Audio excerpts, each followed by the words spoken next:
আসসালামু আলাইকুম গাইস, কেমন আছেন সবাই? ভালো, আশা করি সবাই ভালো আছেন। আমি আল্লাহর অশেষ রহমত আপনাকে দোয়ায় ভালো আছি। তাই তো এই যে গাইসকে আমি মুরগি রান্না করব। তো এই জায়গায় যে পেঁয়াজ, রসুন, পেঁয়াজ আর কি টমেটো এইসব দিয়ে দারচিনি, এলাচ এটি দিয়ে আমি আছে গরম তেল দিয়ে আর কি মশলাটি কষাই নিব। এই জায়গায় কিন্তু আমাকে হেল্প করে আরেকজনে, আমি কিন্তু রান্না করে আসতে পারি না, এটা আমি অনেকবারই বলছি। তো আজকে এই ভিডিওটা আমার আগের করা। তো এই জায়গায় হচ্ছে আদা রসুন পেস্ট করা। আমরা তো আদা রসুন বেশিরভাগই করে কাটতে খাই, কিন্তু আজকে আবার পেস্ট করছে, রাইখা দেব ফ্রিজে। প্রতিদিনই ভালো লাগে না কাটাকাটি।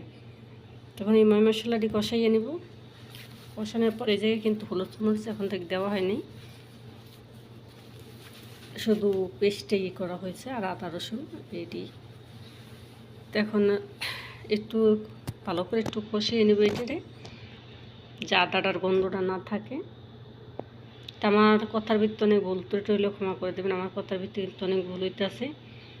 তা আমি বয়সটা কিন্তু পরে দিতে আসি, ভিডিওটাও কিন্তু আমার আরেকজনে করে দিছে, তার মারফতে আমি কিন্তু ভিডিও করাই।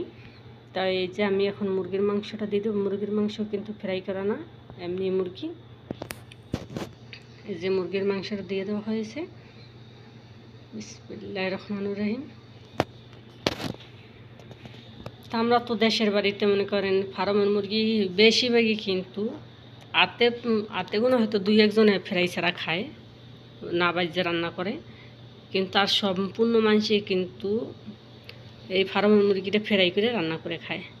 তা আমি কিন্তু এই 6 থেকে 7 মাস, 7 থেকে 8 মাস হয়েছে এই সৌদি আরব আসছি। এখন থেকে আমি এই মুরগি কিন্তু ডেলি রান্না হয়। আল্লাহ 30 দিনই মুরগি রান্না হয়, কিন্তু একটা দিনও ফ্রাই করে মুরগি রান্না হয় না কিন্তু। তাই কী করার, যেরকমের ভাগ্য আছে সেরকমের খাওয়া লাগে। কাজের মানুষের পেট বাঁচান দিয়ে দরকার, কোনো রকমের খিদেটাই হয়।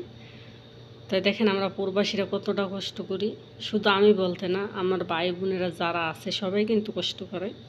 প্রবাস লাইফটা যারা পার করে তারাই বলতে পারবে কেমন জীবন কাটে।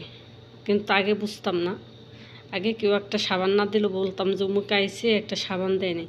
কিন্তু না, এখন বুঝি যে প্রবাস মানিটা কি, এটা বুঝি।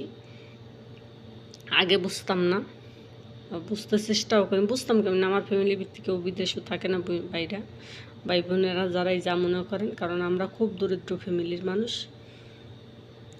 তো এই যে মুরগির ভিত্তি আমি আবার একটু আলু দিয়ে দিলাম, কারণ আলুটা দেওয়ার ওই যে আলুটা দিয়ে দিলাম, কারণ আলু আমি মুরগির মাংসটা তেমন একটা পছন্দ করি না, না বাচ্চা রান্না করলে। এমনি ফার্ম আর এটা তো ফ্রিজের, মনে করেন আমগো দেশে তো ফার্ম আনলো তাজা তাজা আইনে জবাই করে খাই, আর এটা কিন্তু ফ্রিজে থোয়া, কয় বছরকে জানি তাও জানি না।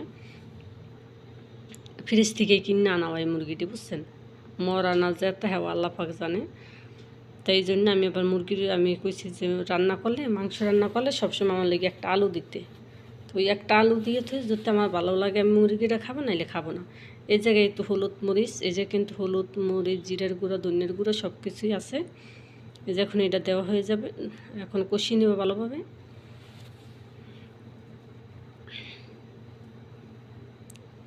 আমার ভিডিওটা ছাড়তেও দেরি হয়ে যাব, ভালোভাবে সুন্দরভাবে কষিয়ে। এমনি কিন্তু মোটামুটি তরকারি কালার অনেক সুন্দর হয়, কারণ আমরা বাংলাদেশের হলুদ কিনে আনছি রে। মালিকের জানেন, ওরা তো হলুদ মরিচ খায় না, কিন্তু আমরা তো হলুদ খাই, মরিচ খাই। এমনি কিন্তু ওরা সব ময় মশলা খায়। আগে যা শুনতাম যে সৌদি আরব ময় মশলা খায় না, উমুক সুমুক ইয়া, কিন্তু ওরা সব মশলা খায়, কিন্তু খালি শুধু হলুদ তো মরিচের গুঁড়োটা খায় না। ওরা কাঁচামরিচও খায়, কাঁচামরিচও খায় চাবাই চাবাই। তো মাশাআল্লাহ তরকারি কালারটা কিন্তু সুন্দর হয়েছে। যে কষাই আনতে জল দেওয়া হয়নি, কষিতেছি। এখন একটু ঢাকনা দিয়ে দেওয়া হবে। তো ঢাকনাটা দেওয়ার পর এই যে চলে আসলাম অনেকক্ষণ পর। আবার দেখা যাক এখন কী অবস্থায় আছে। মানুষ আমরা কিন্তু মোটামুটি মানুষ বেশি, তারপর একটু ঝোল রাখা লাগে, তো হালকাভাবে রাখে, ঝোল বেশি একটা রাখে না। আমরা মানুষ কিন্তু পাঁচজন আমরা পাঁচজনে খাই। হ্যাঁ, পাঁচজনই আমরা 5 জন মানুষ খাইতেছি।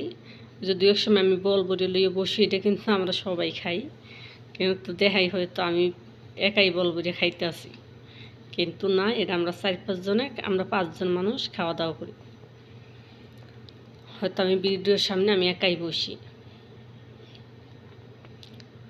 তো ড্রাইভার আছে, আমরা কাজের লোক মেয়েরা 2 জন আছি, ড্রাইভার আছে, রান্নার মানুষ আছে, ড্রাইভার 2 জন। তো এখন ধনিয়া পাতাটা হয়েছে, ডাকনাটা ঢেলেছি, এখন ধনিয়া পাতাটা দেওয়া হবে। আর এই জায়গার কিন্তু এই যে ধনিয়া পাতাটা দেওয়া হয়েছে, ধনিয়া পাতারও কিন্তু ঘ্রাণ নাই, বাস নাই। আমগো দেশে একটা সুস্বাদু ঘ্রাণ আছে না, এই জিনিসটা নাই। তো ধনিয়া পাতাটা দিয়ে একটু ঢাকনা দেওয়া হবে।